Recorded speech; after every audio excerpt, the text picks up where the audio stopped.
Greg Alba. John. Lights Out. That's what I was doing. Guerrilla Radio.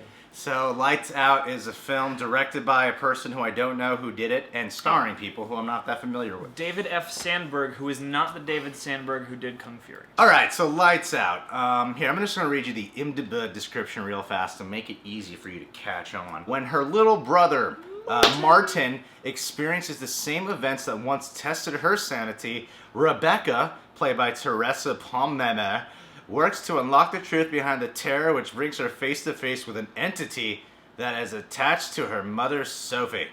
Has an attachment to her mother, Sophie, played by Maria Bello. What makes this movie cool is the plot of this is something that I normally would have seen in a horror movie that would have been the reveal of a film, if that makes sense. Besides the prologue with Billy Burke, the plot does set up that there's this woman, Maria Bello, she lives with her son, who's a young kid, and then she's friends with this ghost, you know, like it sets it up pretty early on. With this strange entity of some kind. Yeah, we don't know what it is exactly. And then, basically, we know something fucked up is happening, and Mom is surprisingly comfortable. Yeah, and seems kind of supportive about this thing being in the house. Which is, right off the bat, that's a twist. Which makes, oh, you fuckers. Really?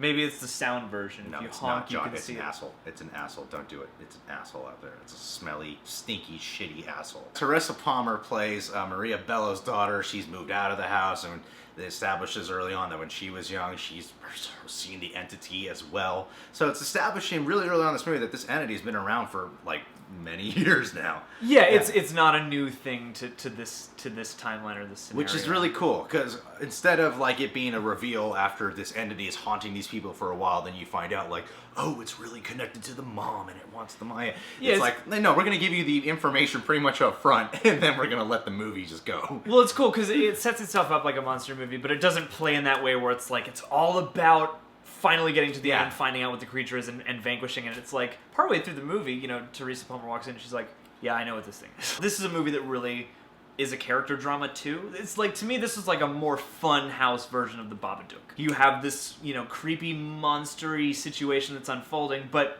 it's integral to all of the characters involved. It's fun too because it is scary. Like, it's fun scary. It's still creepy, still terror, yet it's fun at the same time. As I was saying, like films like Babadook, which are like, ugh, or like The Witch, which are very unnerving kind of horror films that you wouldn't necessarily call fun horror films, you know? Lights Out, though, has this interesting blend of like great characterization. Like Teresa Palmer is a great lead actress in this. Yeah. The kid, Gabriel Bateman, he does a really good job. It's I love it when they get kid actors who feel like real kids and like seem believable, you know? Yeah. Maria Bello does a great job. You know, like you understand why she's attached to this ghost. You understand her connection with the ghost as well. Well, and she gives a real human performance too, because she plays it like somebody who is struggling and doesn't quite know where she's at in her own mind. It's a performance that I feel like could have been, you know, scenery gnawing. And while the movie does get big sometimes, I thought she played it really well.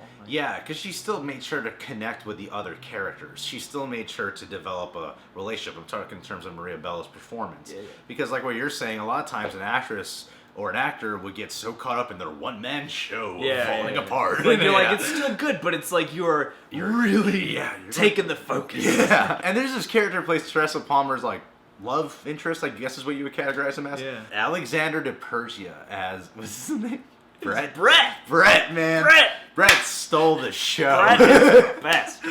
Brett's that character in the movie that when you see him, you're like, oh, he's going to be some annoying douchebag. And that was the cool thing about this, because I was like, I think the short is sort of a perfect thing, and then I saw the trailer and I was like, oh, they're going to expand and do a whole bunch of backstory, and I'm like, I don't know how that's going to work. And like every few minutes of the movie didn't do what I thought a typical one of these would do. It's like the first scene where you meet Teresa Palmer and Brett, that scene like unfolds and they have a conversation and they're just being characters for a while, and it's like... And it seems like a real, like, modern-day situation that people would get into. Yeah, like I said, there are times, especially in the more dramatic scenes between characters, where the movie does get a little big, but it's okay, because everyone's really natural. Yeah. Even the guy who plays, Alexander DePerge is really natural with his choices. Brett's the only one that no one was really going to this movie to watch, and he's the only one who got a round of applause in the scene. He did, and the thing the thing that I really liked about him is they made him like a regular guy, sort of.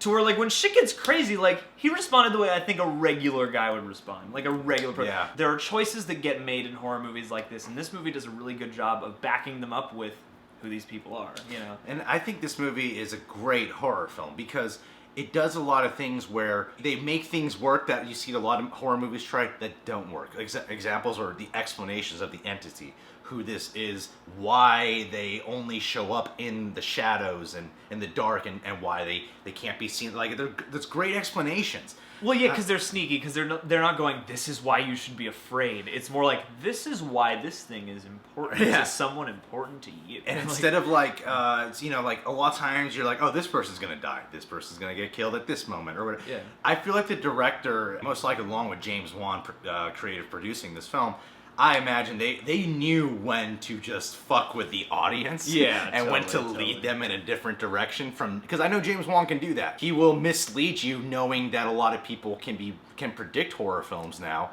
They'll mislead you thinking that you know where it's going to go, but it actually doesn't go that direction. And I wonder how much he was directly involved, because the thing is, like, this doesn't feel like a James Wan film. No, it doesn't, like, it has, you know, energies, approaches, perhaps, that he might use, but it doesn't like James Wan helped out. Yeah, and that's what I wonder. Is there certain shots where I'm like, that seems like a James Wan thing, you know? And I bet that would have been a cool environment for him to go, hey, you know, it would be cool. I'm sure anyone would be like, yeah, that would be fucking cool, let's do it. And the entity is creepy. Yeah. She is a creepy fucking creature because... And it's not just about, because it makes you afraid of the dark, too. I live alone, and I was pretty scared to keep the lights off. Because you're never not going to be by a shadow at some point Yeah. during your day, and during that point, if you have to turn on a light, you're going to think about it. Yeah, there's clever fucking effects, clever moments of like knowing when the shadows are gonna, like when she could appear in a shadow. I love the prologue of the beginning because I know this is based off a short film, but the prologue alone is its own short film. Inspired by a short film, you know? Yeah, exactly. It's like, guys, here you go, like, right off the bat. And, like, that's the cool thing about this. Like, this movie is really lucid, and it seems like everyone really thought about it and had a good time thinking about it, and it's like, I wish more movies had just put the level of care and effort into everything that I feel like this film does. Because even, like, the music is cool, and it's not constant, I don't think. It's shot terrifically, everyone's great in it, the creature's good, like, it's just, everything is really interesting and on point, and you know, even if it does get a little big for itself sometimes, like, it's okay, because at that point it's that fun house vibe, because it is the perfect blend of sort of a character-centered horror story with a scary-ass monster movie and a certain amount of subtext about mental illness and relationship.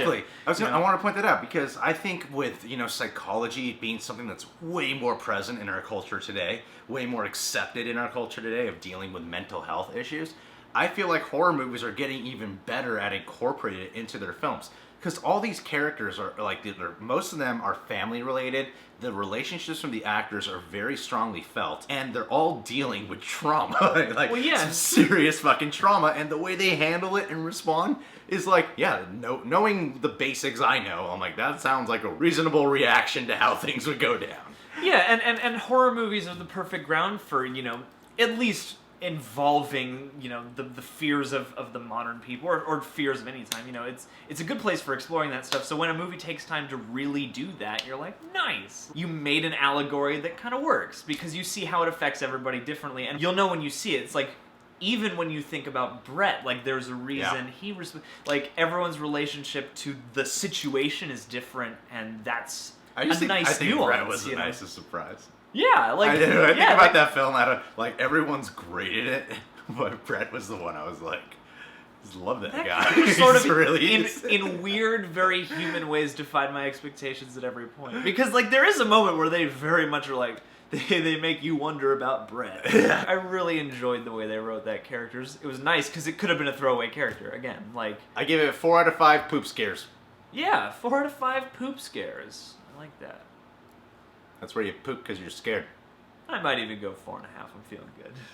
4.5 poops out of scares. Poop scares. It's Subscribe today, Reject, John, Jerry, Facebook, you know the stuff. Just go to the links in the description box. I give it 10,000 Jerrys. Sorry, I'm not good at ratings. Well, yeah. I'm good at ruining your flow, though. That might have worked if you put it in earlier.